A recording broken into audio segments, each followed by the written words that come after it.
want to say a big welcome to all of you and to everyone who's listening in to the recording of our discussion today. My name's Ethan. I'll be the host for our discussion. I've been working in the accounting sort of tech space for about the last 8 or 9 years now, and head up our partnerships here for Ignition based out of Brisbane. So really excited to be having this discussion. For those who aren't aware of who we are and why we're here having this discussion today, we're a SaaS platform which helps almost 7,000 customers now around the world get paid faster, become more profitable and efficient by better managing scope and helping you to communicate the scope of your work to your clients.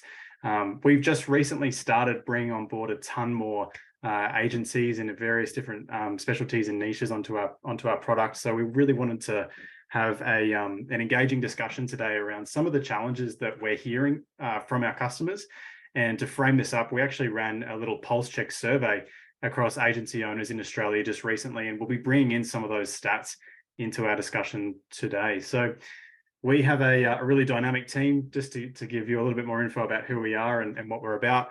You can see on screen, this is us. We're a lot of fun.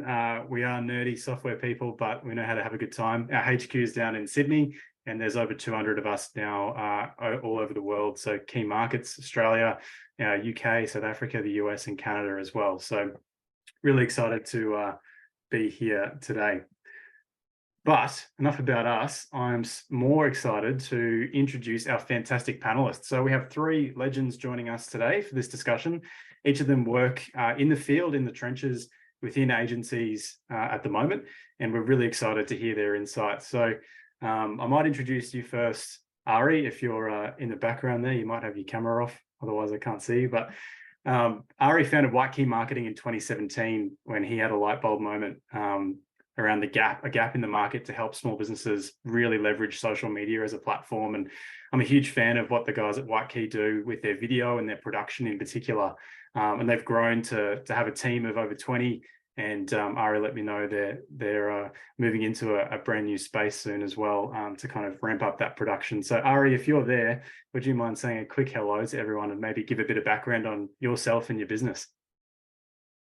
Guys, honored to speak and have a chat to you all. We've got our video. I'm about to. Okay, we're here. There you are. Lovely. So your question, Ethan, is what was your question again? Sorry. Tell us a bit about yourself, mate, and your business at White Key. Yeah, so I founded this business back in 2017, and it was back at the early days of that Instagram, Facebook, before businesses kind of really, jumped on the bandwagon. A lot's changed since then. Over the years, the first couple of years of White Key Marketing, there was next to no business development. I think, when we all kind of start a business, you're kind of doing everything yourself, and you were just back to back 7 days a week. And, as you build the team, the business has developed. We've got a couple of key people in our business, like our operations and our integrator, etc. And when that happened, we got to develop into more of a full service agency, and we're constantly striving to improve and develop our different departments. I mean, saying that, we work with hundreds of businesses around Australia and a whole handful of businesses in California, all different industries, 32 plus industries. And Ignition's been a big part to our puzzle. Hats off to Cormac, dropping your knowledge with the way you've run your business. I think it's great what you've done too. We've looked a lot at that too. And here we are today, all striving to develop this business. Awesome, mate. Pleasure to have you here, and great segue. So Cormac, thank you for joining us today, mate. You're the founder and CEO of a 7-figure agency, and you mentor over 100 other agency owners. That is pretty awesome. So I'll pass it over to you to tell us a bit more about yourself, your business, your agency, the agency mentor, all things Cormac.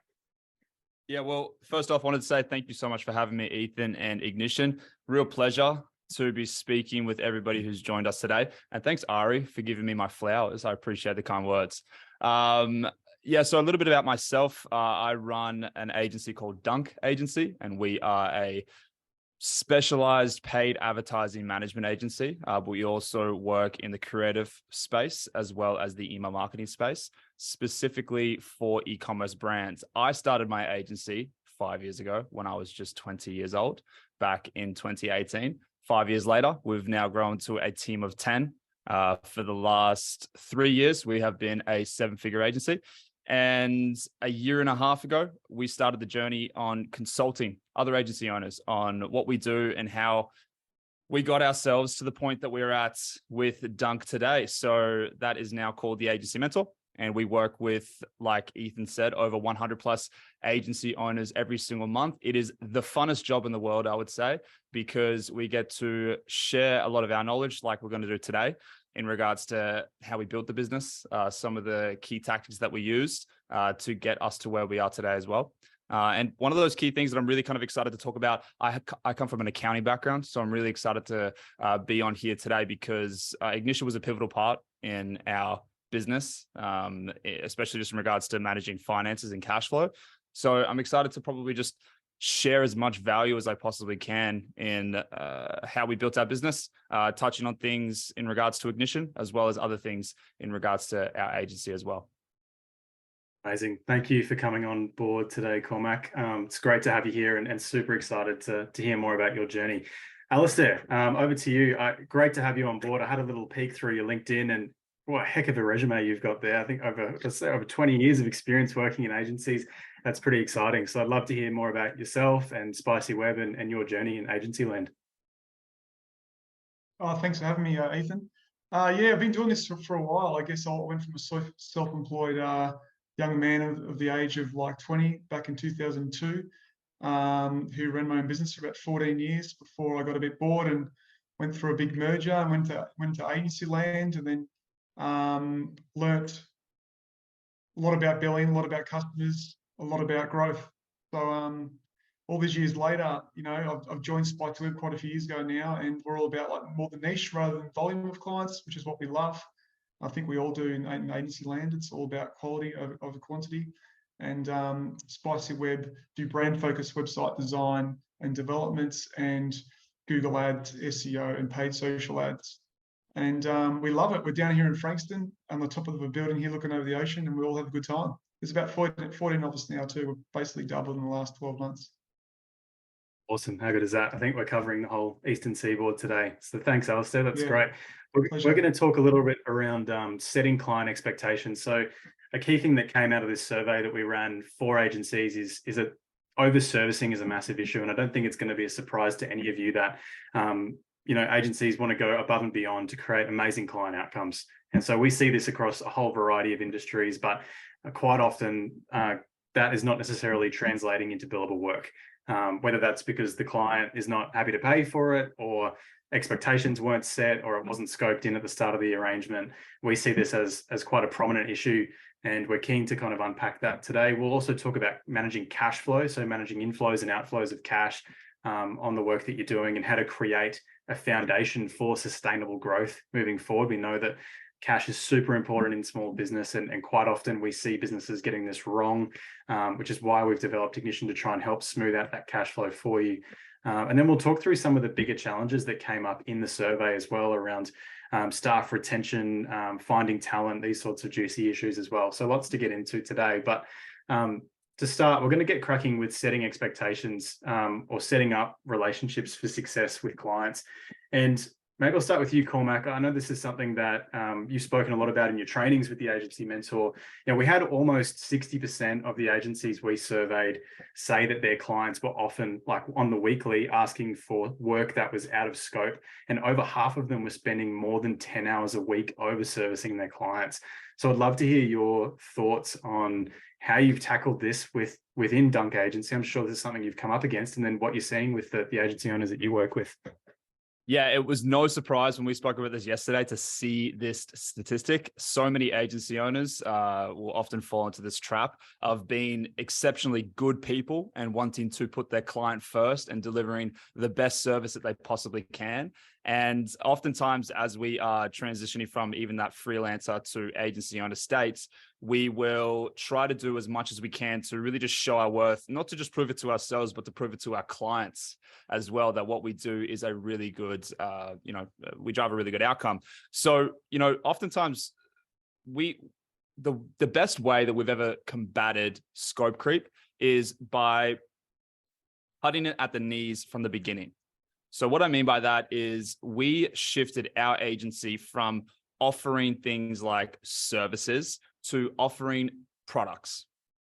Now, that's a bit strange to hear as a service-based business. We don't typically sell products, but what we decided to do within our agency is productize our services. So to put it simply, we put all of our service offerings and deliverables within each service into packages and did not offer it to anybody that was outside of the ideal type of client that we wanted to work with. What this allowed us to do was have a very clear layout of all the key deliverables that we had promised and went into an agreement with other clients. And it allowed us to really streamline the business. It allowed me as the business owner to pop out of the day-to-day operations and really pass over what was more so a repeatable sense in offering a service to others. I know that other agency owners, having worked with so many in the Agency Mentor, have ways of combating scope creep, but we don't really have those methodologies or processes because it just isn't something that we come across, simply because when we package up our services, when we productize our services and have all of our key deliverables listed out, it cuts off any potential or future conversations for additional work to come in, because that wasn't something that we spoke about initially. Amazing. Yeah, I think that's totally key, is getting super clear on like, what is the price that they're paying? What does it include? And this is, we've tailored this to fit the clients that, work well. We've had a question come in from Peter. Could you give us an example, Cormac, of a product, of a package maybe? Yes. So an example of a product would be paid media management services, right? So what we would do is, in our case, what we do at Dunk for anybody, well, not anybody, e-commerce brands that are doing above $25,000 a month in revenue and a couple of other prerequisites around their business metrics as well. We will offer them, if their goal was to grow their revenue, let's say, paid media management, right? So in regards to that, what really that service is our management across Facebook, Instagram, and Google, let's say. We would add a flat rate retainer fee onto that management, and that flat rate will be scaled up depending on the level of ad spend that we're managing, right? So to kind of break it down, the way that the service would flow is we would have one digital strategist that would manage, let's say, 1 account. They would have a goal of managing around 8 accounts in total. And that's a really good way for any business owner to measure out things like utilization rates as well as profit margins. They would manage that one brand as well as 7 others, their paid ads management, and would devote all of their correspondence and time towards them. That's the service. Anything outside of the management of those ads and the recommendations and the correspondence going back and forth is not included in that service. So when we package that up and we implement things like a tiering structure into the way that the flat rate fee is scaled up or scaled down depending on the ad spend, that is essentially the product. That is essentially the package. And that's how we kind of keep all of those, I would say, conversations of scope creep kind of just out of the conversation entirely. I hope that makes sense, Peter. Awesome, Cormac. Alastair, I know you guys have had a real unique journey with this as well after our chat yesterday. You've kind of done a shift, right, from what I understand, around more bespoke pricing for each client through to where you're at now. So I'd love to hear your reflection on that journey, and I guess your reflection on some of these numbers and maybe some advice to other agency owners that are up against this. Yeah, we used to offer bespoke pricing only, and we realised that it wasn't fair, it wasn't transparent, and it was very hard to bring up scope because the price that we determined was based on what we thought was the right amount of campaigns, the amount of hours dedicated, and the client's expectations. So instead of going off the client expectations, which is always obviously awesome to aim for, is basically give them the choice and the power of packages. It's definitely the right way to go, like Cormac said, with productizing your service. And then over time, the types of clients really influences it. So someone with an internal marketing manager, especially digital marketing manager, knows what the scope is. They hardly ever go out of scope. So that's like an ideal client, right? We haven't got a golden bullet yet because we do have some other clients there. We're speaking to the managing directors, and they honestly think that, oh, you do Google Ads, cool, fix my computer almost, if you know what I mean. I think we all experience that every day. In fact, I've been doing Shopify bug errors for the last couple of days for somebody, even though they just started doing Google Ads with us. So yeah, there's no golden bullet, but giving the client the choice of power, even when you have a verbal discussion, you do a proposal, put those choices in there. Even when they sign, they always got that second choice to go higher. And then I guess when it starts going out of scope, my biggest advice is, okay, put it in writing. You might have a video meeting. It's easier to do it in video meetings than in-person meetings, to flag it and almost laugh about it, like, oh, cool, I'll do it free for this time, and next time we'll have a look at it. And then that sort of plants a seed. And then even if you do something really small that's totally out of scope, even with a different whole discipline, let's say web development, even though you might be doing paid social ads, would be put it in writing what you've done, and come up with a crafty message to remind them it's done for free, okay? Especially if the decision makers might be CC'd on that email, and if they're not, try and get the decision makers on there, and just remind them. It could be cheeky. You might do it a few times the first the first month or two, and after a while, they're either going to stop asking, or they're going to have they're going to prompt for the conversation of, well, what else can we get from you, which is the ideal situation. Yeah, that's awesome. So have you, I mean, when you went back to those clients that were on bespoke packages and price, did you have much pushback, or did you find that because you've used this strategy of setting expectations, like it was an easier conversation? I'm just thinking it's probably quite daunting for a lot of people to go, hey, I've been doing this for my clients and they love it. I don't want to have to go back to them and say, hey, we're going to have to ratchet up, you know, your monthly retainer by X amount. Like, how did you tackle that conversation? So there's two things there. One is obviously you want to reward clients for being loyal. So it's generally our older clients, not our new clients who are on the old packages. So it's a hard one because you want to reward them for being loyal, but you don't want to penalize them for being loyal either. So basically, we gave them, like, instead of like hitting them with an email or a phone call, like it's going to change today, we basically gave them notice. I think we decided we have to be patient because we don't want to lose clients. Be patient, give them 3 months notice. And then if there's no reply, basically bring it up in the next meeting. No reply, bring it up in an email again. And there was a couple that dropped off. We did the numbers game and we weren't upset by it. And coincidentally, they were, let's say 15%, our worst paying clients from the start were the ones that didn't want to stay on. But we helped them say, hey, we'll do this for another 6 months if you want, or 3 months, whatever it may be. We'll refer you to somebody else, and away we go. Yeah, awesome.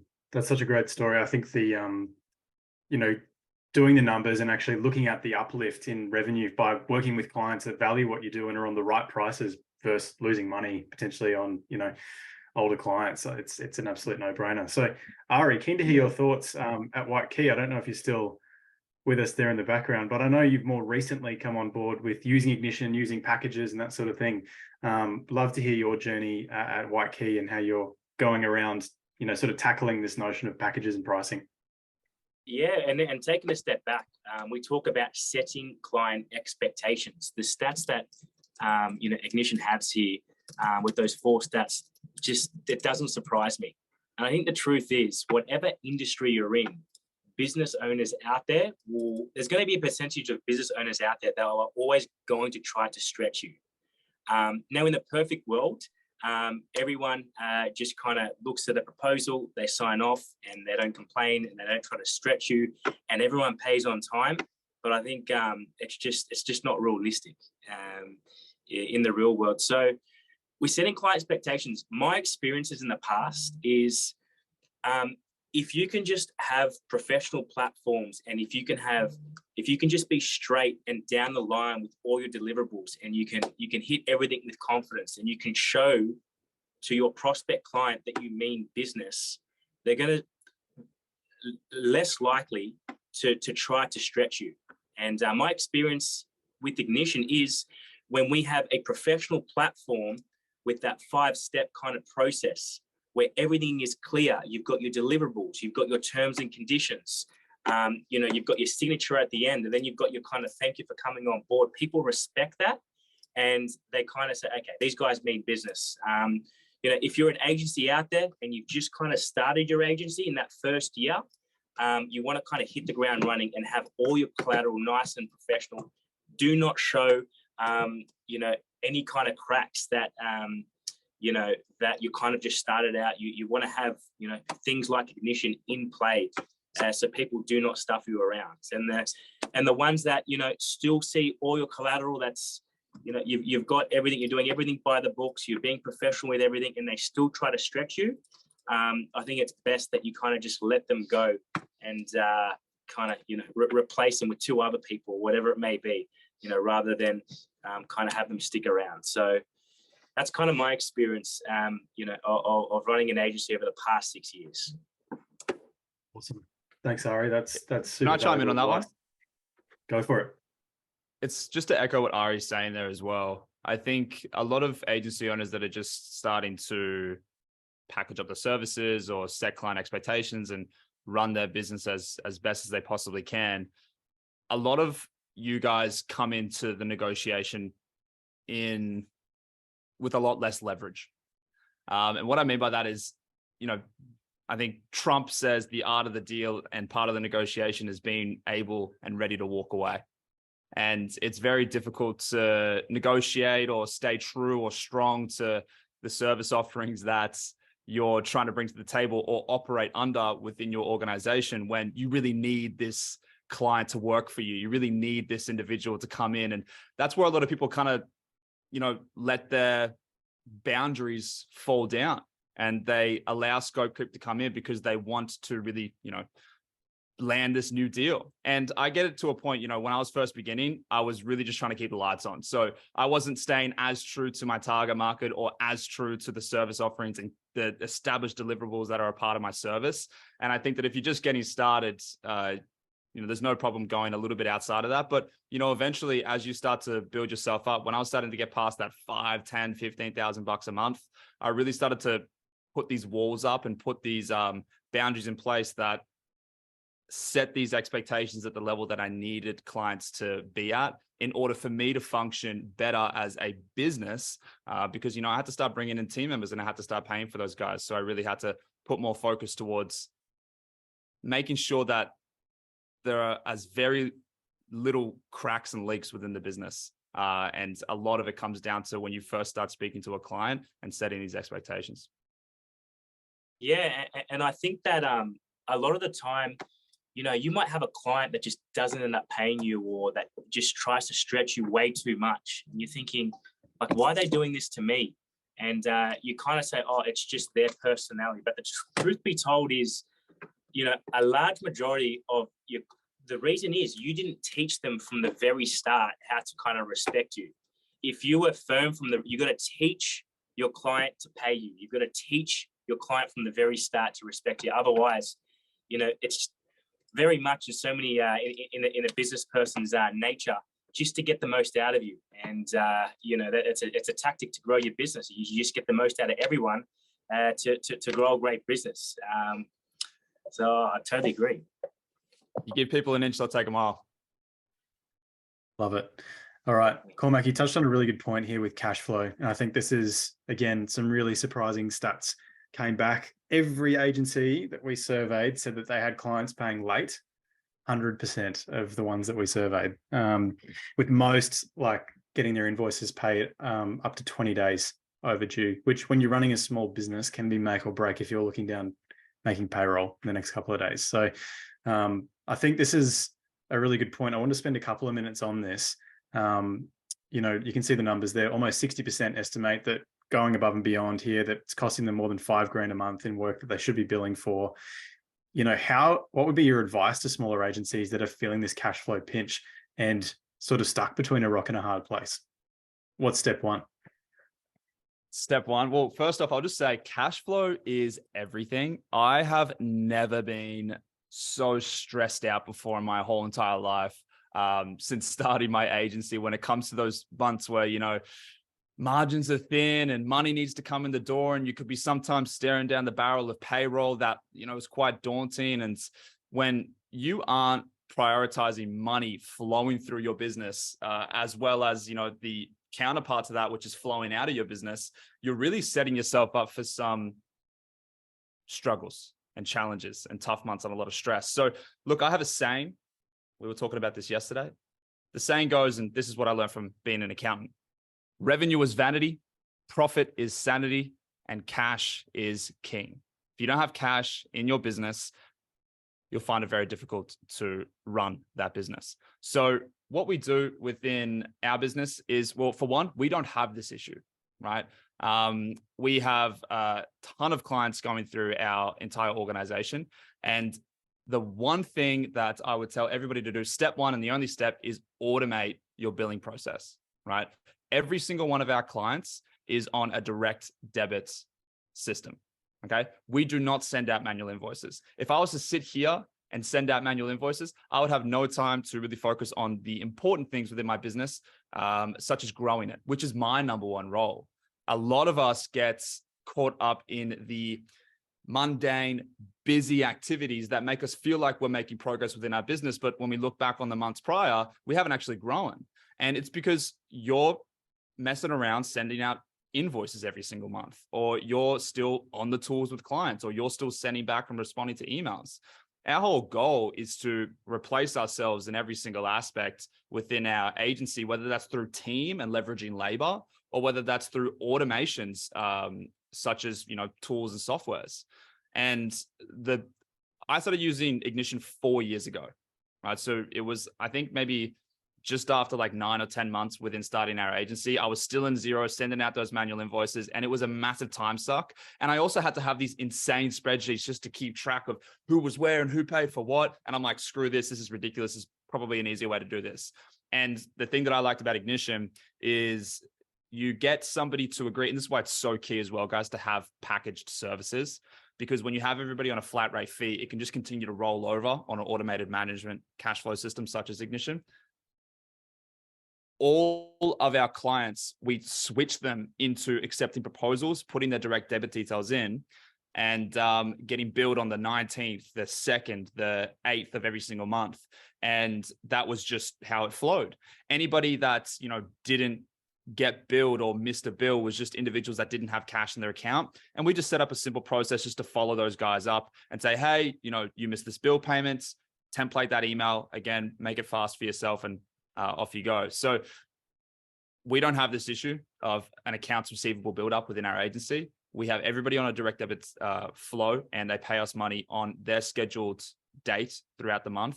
And it helps because when you got payroll with 10 guys and an office and all this kind of stuff, you need to have dependability of revenue coming in, because you can sure as shit bet that you have your expenses that are going to be there for you every single month as well.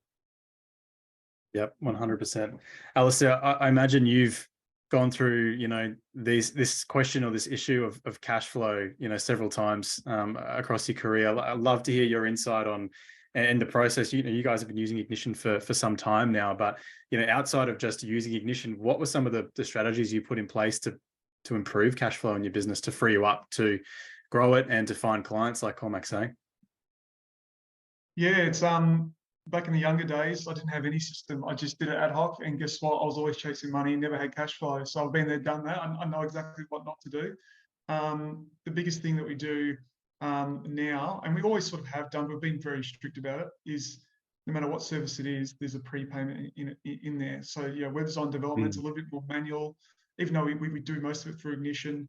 Larger organizations have procurement process like 30, 60 days. Because it's a high payoff, we're willing to wait. But in general, everyone goes into Ignition, even deposits go in there, and we get money before we start. And then for, say, web design development part of it, there's a couple more payments due. So, okay, now your design's been approved. Let's get that second payment before we start developing. That's prepaid, and then more money before the website goes live. So we always have that upper hand.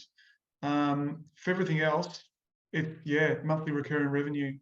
And like Cormac said, there's a couple of emails that we send if there's any direct debit failing. And then from there, actually, I'll throw in there that Ignition's really good at reminding you that people haven't paid. That's the best part. We actually get an email saying this client has, insufficient funds, whatever the reason is. That's really, really like the best part of Ignition for me. It's like really, really quick. So and then we follow up on a couple of emails. Generally, that's all we need. And then if not, a phone, we don't mind calling clients. So get on the phone, have a conversation. Generally, 99% of our clients have a genuine reason, and they've just forgotten to put a new credit card in, for example. The great thing is with Ignition as well, you can generate an encrypted link that sends to the client, and they can update their payment method, add a new payment method, change it from credit card to bank, and vice versa. That's awesome. And keen to hear your advice, for agencies that are starting out. I mean, cost of living, cost of doing business is going up for all of us, no matter what industry you're in, everything is going up. And that's sort of reflected here, like over half of the agencies we surveyed are struggling to manage that sustainable growth. Is there any advice you'd give to agencies that are starting out beyond what we've already gone through, packaging and sort of starting to build that regular cash flow? And maybe particularly if you could focus like around, how do you go back to a client and say, hey, what we've actually done here, or what we're doing, or what we need to do, it's gonna be more. It's gonna cost us more. We're gonna need to readjust that. Would just love to hear your thoughts on, for those just sort of starting out. It's always I guess it's like those touch points. So it's not one big blow. So we try the smaller little touch point. It's actually a really common conversation. An account manager might come to me or someone else senior in the business and say, hey, their agreement was 3 campaigns, we're now on 20.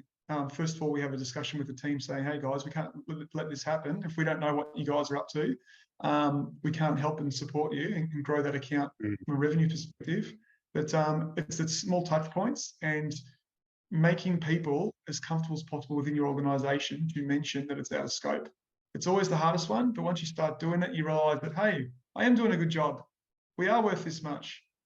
So small touch points, like I said, if it's out of scope, we're willing to wait a month or 2 because we want those 3 touch points in before we make a really obvious email or phone call. But yeah, those small touch points, prepare them for that. 100%.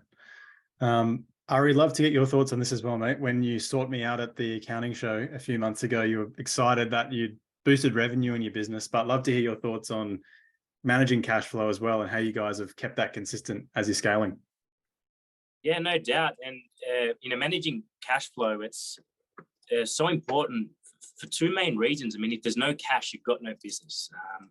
A lot of us have got expenses, and if you don't have the money to pay those expenses, there's literally no business. But the other biggest thing with managing cash flow is if you don't have a system in place where you're getting the money coming into the business, as business owners too, you'll find yourself so much, on the phones, spending all that time, calling people up, that back and forth, trying to get that money from so many different people, etc. And I think that the time is the biggest commodity for all business owners, where basically the more you can respect your time and have automation and have systems in the background, the more that you'll grow.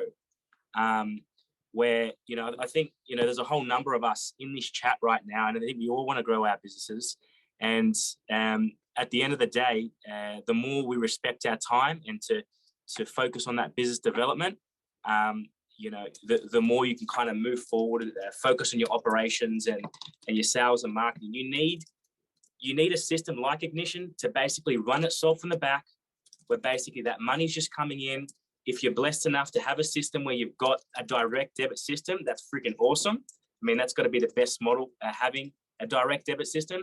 But if you're an agency out there and you kind of just do all of those one-off packages, you still need a system like Ignition, where they kind of pay up front, you put them on that 5-week plan or whatever it may be, that runs in the back, and then you can focus on doing what you do best in there, whether it's in the operations or the sales and marketing departments. So yeah, it's so key. And I'm really not surprised about these stats about people with overdue payments and the people struggling with cash flow.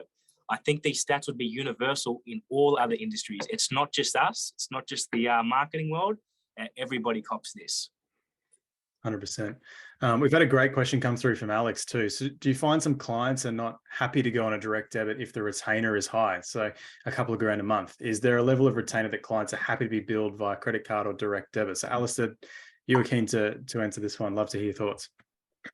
Yeah, actually, with respect to everybody in this webinar, I actually think the actual value is irrelevant. Generally, the value, does determine the higher the scope, the larger the company, the larger potential return on investment. The only thing we see after a month or two generally, because sometimes people really want to work with us and we want to really work with them, they'll jump on and put a bank account details in their credit card. And then because it could be a very large organization, there'll be someone saying, hey, let's get the procurement process. We need to put them on 30 days. The good thing is with Ignition, you can simply turn off recurring billing, okay? And you can just say send them an invoice, and generally that's what happens. So generally those amounts are larger, to be honest.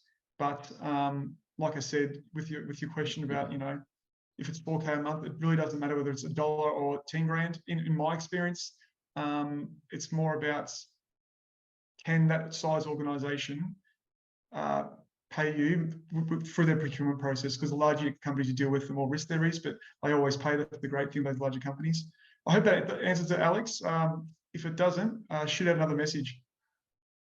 Cormac, love to hear your thoughts. So what's up, Alex? I actually know Alex. So good to see you, man. Great question. We have had clients that go, I don't want to go on direct debit. I have clients that are also in our agency right now that are on $15,000 a month in retainers, 12,000, 8,000. We've got 7 and 8 figure brands that when we initially put to them a direct debit system, initially some of them were like, I don't really feel comfortable with doing that. The way that we tackled it was we just had an open and honest conversation. You can, to some degree, switch your billing to manual instead of having it automated within Ignition. I know that we just did that like this month for a new client that was coming on board. But that was just, sometimes it's under special circumstances, and to some degree you can be lenient. But I think that you're only really going to get the biggest pushback when you start transitioning your, old dog clients and trying to teach them the new trick of getting onto direct debit when they were already on a easy to go system. And, for them, they're like, I'm quite happy paying 20 days late. That's good for my cash flow.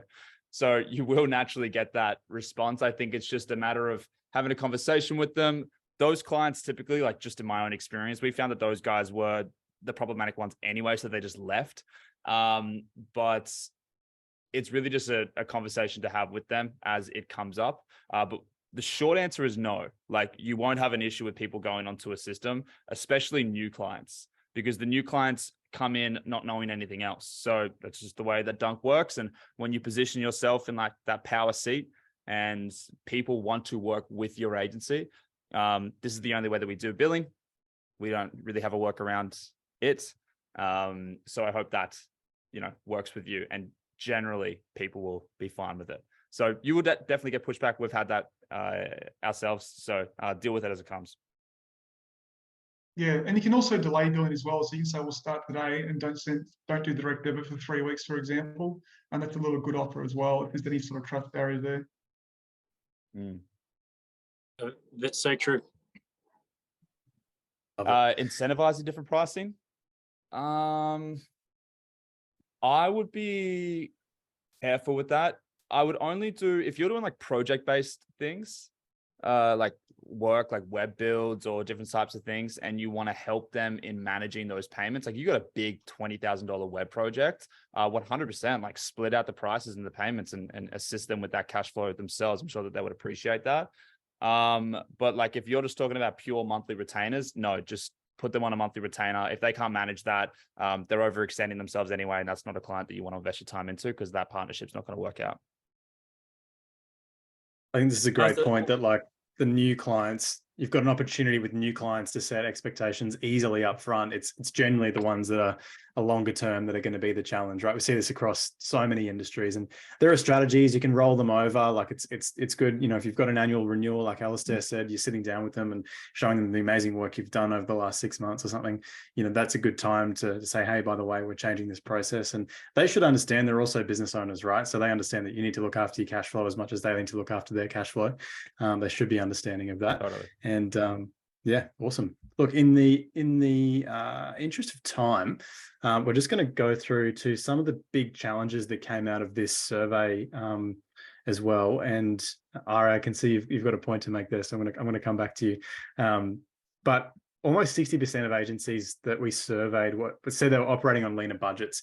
with almost 50% struggling to sort of find and retain top talent. Again, this is universal, not just in marketing land. This is across professional services, across a whole range. Hospitality is another massive one. So love to hear your thoughts. I'll just open it to anyone who's keen to answer this. Like, how have you guys tackled this issue of finding, retaining talent and operating under the constraints of business in 2023, given its rising costs for all of us?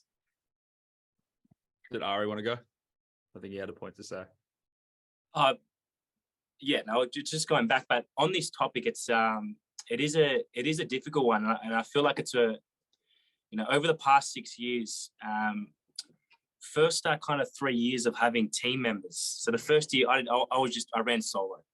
Like many of us, when you first start out, you were just hustling yourself, and you're learning as you're going, you're falling in your face, and when we had team members, I would basically just have your immediate team members, but I would find too, from a team retention point of view, people were kind of leaving sooner than I kind of wanted.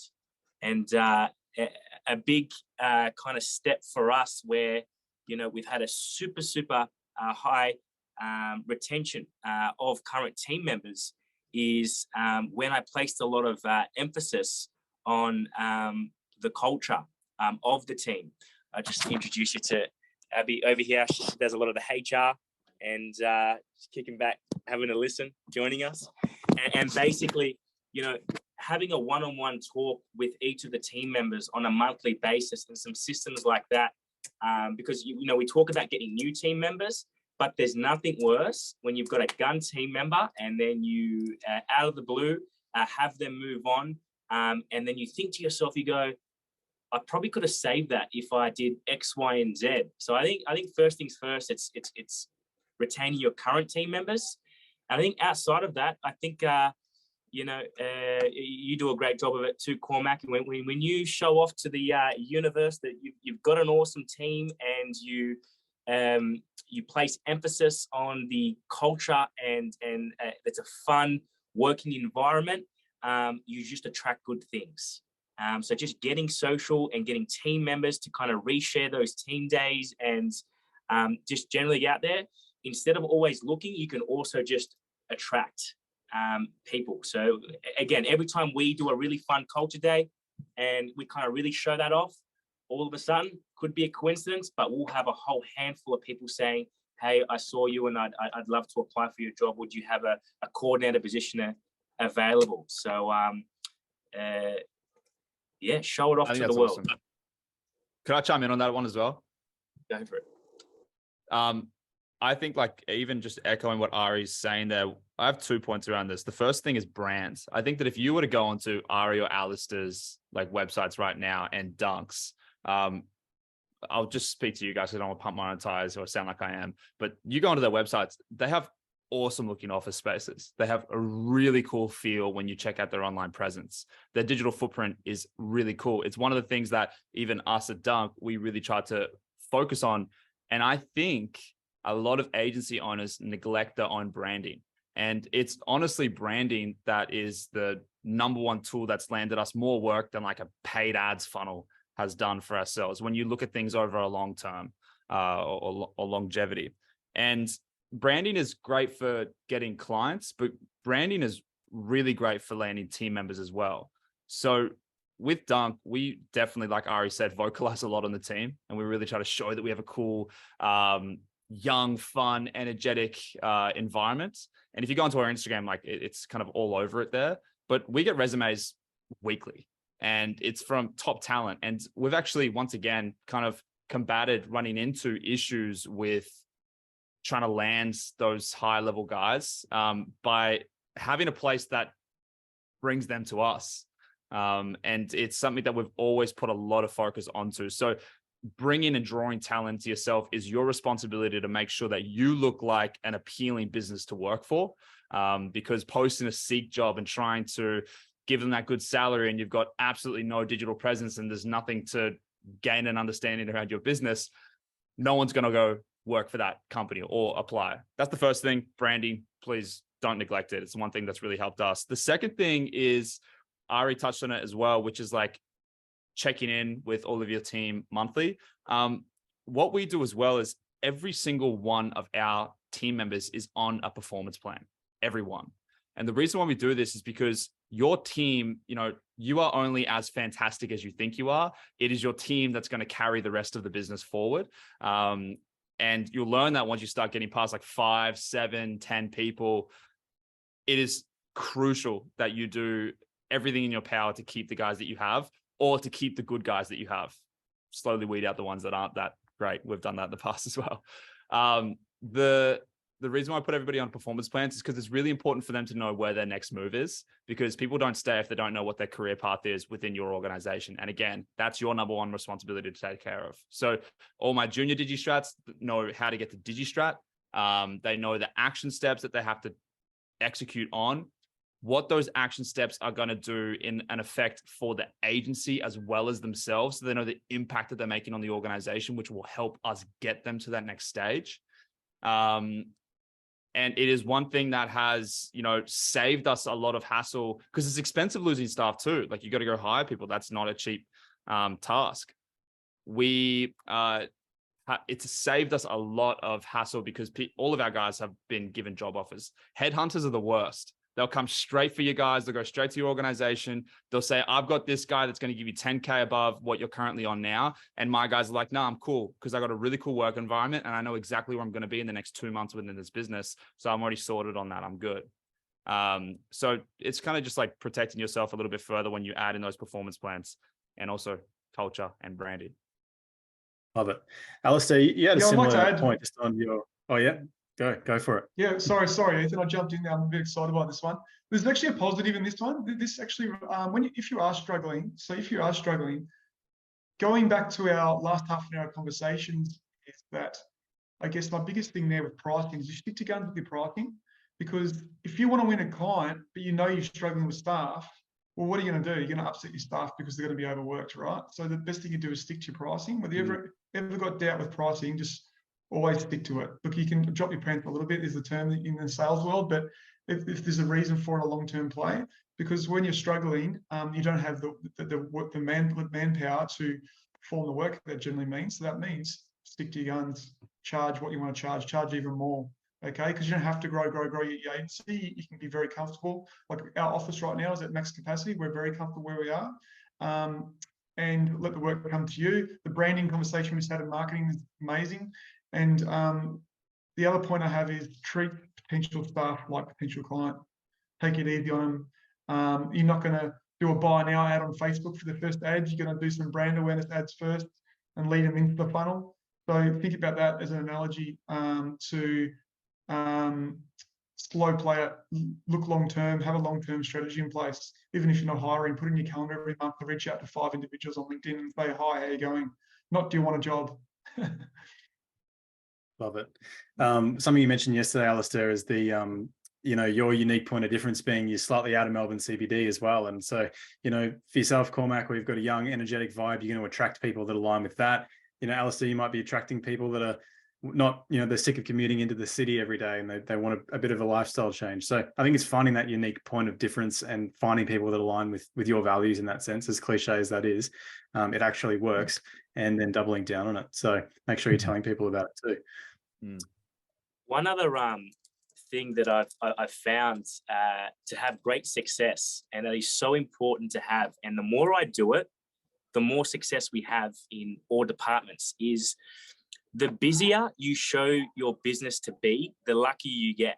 Nobody wants to be in a stagnant business where it's just kind of the same all the time. So, if you've got a number of accounts on board and a team member, you make sure every kind of meeting, bit of a time lapse, you're showing it off, testimonials, you might be out on a shoot. The more you show off that there's things are extremely busy on a daily basis, all your prospect clients are going to go, wow, things are going well. You must be doing a great job. You're so busy. And even people that are looking to potentially join your team and they're on your socials or whatever it may be, they go, wow, these guys are super busy. They're going places.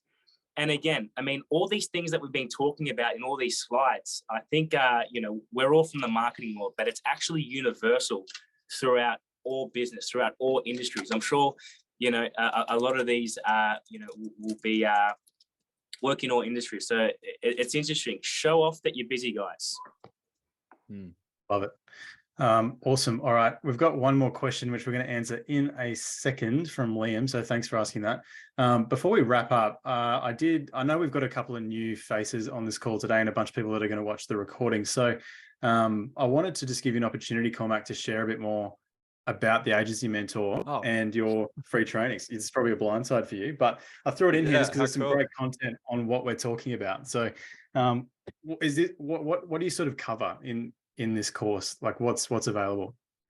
Well, look, I really appreciate this. I did not come on this with an intention to sell or pitch anybody. But if I have to, I must. No, I'm only joking. Look, our program is to help agency owners build their agencies. We don't take really anything from like theoretical standpoints.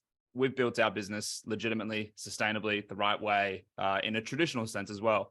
And we just take all those learnings and we show you exactly how we did it. We don't gatekeep any of our information. You want to download our proposals. You want to see our team structures, our role guides. You want to see our lead activities, like everything under the sun, and like building a 7-figure agency. If that's something that you're interested in doing, we will just show you exactly how we do it, and did it and continue to do it today. Cool thing about it is like people like my marketing director, Ashley Chappell's involved. We've got agency owners that are doing, I don't know, like the heights of Alastair and Ari, and also people that are just getting started in the journey as well. So it's a lot of fun. I do thoroughly enjoy it. I'm full-time into that. So one of the things that I've done with my agency is worked my way totally out of the business. My business runs autonomously. So that's one of the things that's allowed me to be able to build something like this. So it's really, really cool. If you're interested, you can schedule in a call. Most likely you get on a call with me. But yeah, that's my elevator pitch. Love it. Awesome. All right. While we're doing that, I've got a couple of QR codes. If you're interested in learning more about how Ignition can help agencies, we've got a landing page up on our website. Jump onto that. Hopefully everyone's familiar with QR codes now. Feel free to take a look, and some testimonials. Love to hear your thoughts, and also a link to that free trainings page with the Agency Mentor as well. So while we're doing that, I'd love to answer Liam's questions come through in the chat. The insight on transitioning clients from single project work to monthly recurring revenue. This is a great question, and something that I'd love to do another session on in the future. I might open the floor, but yeah, for those agencies who are primarily working on project-based work, how do we actually go about productizing and getting those clients onto fixed monthly fees? Yeah, I'd love to answer this one. So here's what I've learned about agency owners when it comes to like, really trying to fix their businesses and adjust things. We get so caught up in trying to develop the best services with the right deliverables at the right price that works for us. And so often we just forget about the client and the outcome and the result that they're after. What I would recommend is trying to create something that is a no-brainer offer that drives a ton of value for a client on a recurring basis that they would be stupid to say no to. That's what you're trying to achieve. You're not trying to achieve something where, okay, I built them a website, but how can I get them onto, web dev every single month is recurring, and I'm managing their domain, and I'm doing this, and I'm doing. It's like, what is something that they feel like they need help with, or a result that they consistently need help driving for their business, and how can I facilitate that? And then how can I make it affordable and make sense for them to invest into? So here's my number one tip. Start with the goal that you're trying to drive for that client. For me, I'm trying to increase revenue every single month for e-commerce brands. When I have that goal in sight, I'm going to work backwards and identify the tools that I need or feel are necessary to drive this result, right? For me, it's just paid advertising management and giving them a really great, knowledgeable digital strategist that knows exactly how to correspond and relay marketing strategies to that client, and also be really effective on the tools. Like, that's what I need. So I'm going to package this thing up because it's really going to drive this result. And when you pitch that to somebody and it's a no-brainer offer, like I said, you won't have a problem transitioning people to your ongoing packages because it's helping them. It's driving them a result. And I think when you start with that mindset first, you should find it a lot easier to convert people. Love it. Awesome. Yeah, nice one. I like to add there in a similar sort of fashion that if someone comes to us for a short-term service that is the actual retainer. Generally, we call that generally only happens with, say, SEO. So they're doing a big transition piece for their website, like all new websites, a new website, and all the SEO that goes before, during, and after that process. It's almost like a short email at first. Hey, we found all these opportunities. And then if they don't sort of respond, this is like a month before that transition period is over too. So, hey, we found some really good opportunities, like to chat to you with about. They don't reply, and then you basically give them the details. It's like, we've done some really good keyword research. We've found this, this, and this. We've also found this, and you actually present it. It's all legitimate stuff. We wouldn't lie, because we have to be accountable for what we say. And then we get it into an email, try and not do a slideshow or anything fancy, because they might look like, okay, you're trying to upsell me something here, and then try and get that bait caught, and then turn that into, okay, let's have a meeting. And then in the meeting, present a little bit nicer. That's the way we work. It doesn't happen all the time. It might happen once out of every 3 times, but generally speaking, for a transition piece or a web dev client, there's always opportunity. We all know that. Someone's very like one-way track like SEO for e-commerce, but we all know that Google Shopping is amazing for it, right? So try and convince them, through that path as well. Fantastic. That's great. And you've got that individual client, which you're kind of setting those EDMs, planting those seeds to upsell them in the near future, whatever it may be. But off the back of that, the more you get in front of your client and you're showing them, your updated new service, or, the updated, I don't know, Dunk turns 10 or whatever it may be, the more you're in their face, kind of popping up with the new team member, it's about them too, talking to their friends about, your marketing agency, and then getting new business off that network too. So, I totally agree, Alastair. There's so many benefits in just kind of popping up and just planting just little seeds here and there. Good things will come from that. Awesome. All right. Well, we've gone over time, but that's okay, because this chat has been fantastic. Just want to take an opportunity to say massive thank you, Ari, Alastair, Cormac. Thank you for taking the time today to share from your journeys in business. And it's great that we've had a whole stack of agencies on here, and also watching the recording to learn how to grow your businesses. So thank you, each of you guys, for taking the time to share this with us, and looking forward to having more of these great discussions in future. Thanks to everyone who's attended. Great to see some awesome questions coming through in the chat as well. Love to see some engagement there, and we'll definitely be in touch to get your feedback and see how we can help you with more of this. So thanks, guys. Any final words, feel free. Otherwise, we'll knock off and let you enjoy the afternoon. Thanks very much, guys. Really appreciate it. A lot of fun. Thank you. Learn plenty for yourself, Cormac, and yourself, Alastair, too. Pleasure. Thank you. Awesome stuff. Likewise. A lot of fun. Awesome. Thanks, everyone. Have an awesome afternoon. We'll speak to you soon. Cheers, guys. See you all later.